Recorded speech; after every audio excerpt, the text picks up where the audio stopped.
নমস্কার বন্ধুরা, মৌস কিচেনে সকলকে স্বাগত জানাচ্ছি। আজকে যে রেসিপিটি আমি আপনাদের সামনে শেয়ার করছি সেটি হলো কলা দিয়ে একটি রেসিপি। এটির নাম দিয়েছি আমি ব্যানানা মাফিন। আপনারা চাইলে অন্য নামও দিতে পারেন। দেখুন আমি এই রেসিপিটি কিভাবে তৈরি করলাম। এখানে একটি দেখুন পাকা, একদম পুরো পেকে গেছে পাকা কলা নিয়ে নিলাম।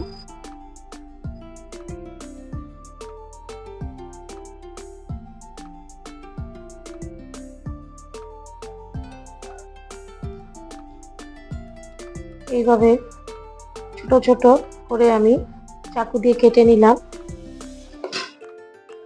কেটে এটাকে চামচ দিয়ে আমি স্ম্যাশ করে নিচ্ছি।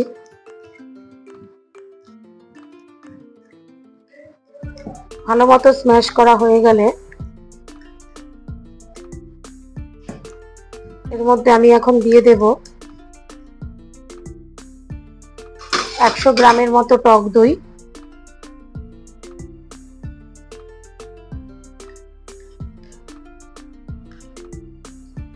আর দিয়ে দিচ্ছি 100 গ্রামের মতো সুজি। তারপর ভালো করে আমি সবকিছুর সাথে মেখে নিচ্ছি। দেখুন ভালো করে মিক্স করা হয়ে গেছে আমার। এইভাবে ভালো করে আমি সুজি, টক দই আর কলা মিক্স করে নিলাম। নিয়ে এখানে আমি দিয়ে দিচ্ছি হাফ কাপের মতো জল।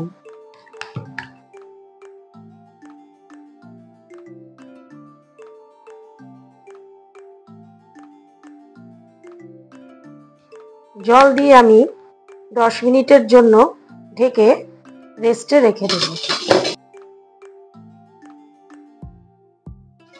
10 মিনিট পর ঢাকনিটি সরিয়ে দিলাম।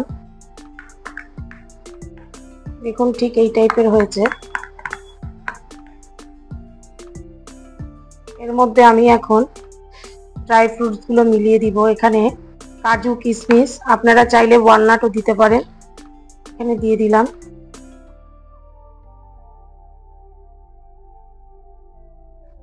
দিয়ে ভালো করে মিক্স করে নিলাম। এবার এর মধ্যে আমি দিয়ে দিচ্ছি মেল্টেড বাটার।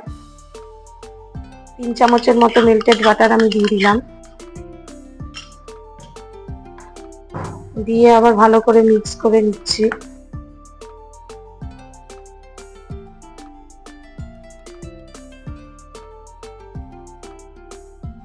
দেখুন ঠিক এই টাইপের হয়েছে। এখানে আমি চিনির ব্যবহার করলাম না, যেহেতু কলা দিয়েছি। আপনারা চাইলে 1 চামচের মতো চিনিও ব্যবহার করতে পারেন। এবার আমি ইডলি মেকারের মধ্যে দিয়ে দিচ্ছি অল্প অল্প করে ঘি।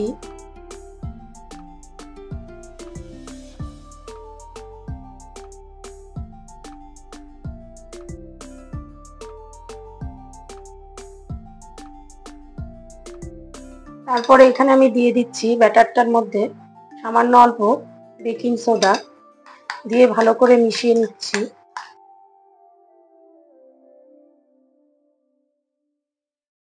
এবার আমি 1 চামচ করে দিয়ে দিচ্ছি।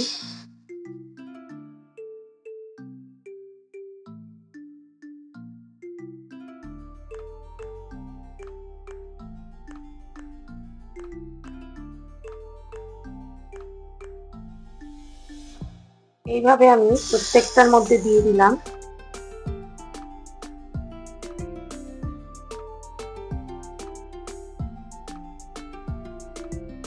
দিয়ে আমি 1 মিনিটের জন্য ঢেকে দিচ্ছি।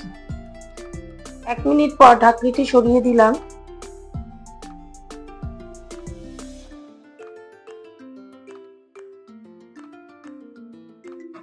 এইভাবে প্রত্যেকটা আমি উল্টে দিচ্ছি।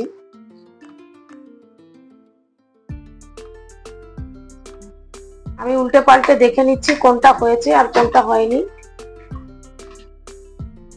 মাঝখানের গুলো ভালো মতো হয়ে গেছে, যেহেতু আগুনের হিটটা ভালো মতো পড়েছে। এই মাঝখানের গুলোকে আমি এখন সরিয়ে নিচ্ছি।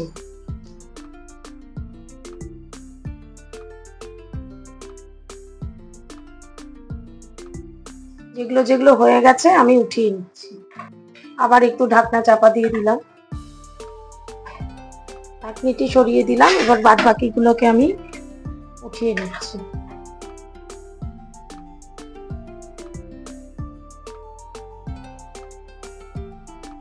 এই রেসিপিটি দেখার জন্য ধন্যবাদ।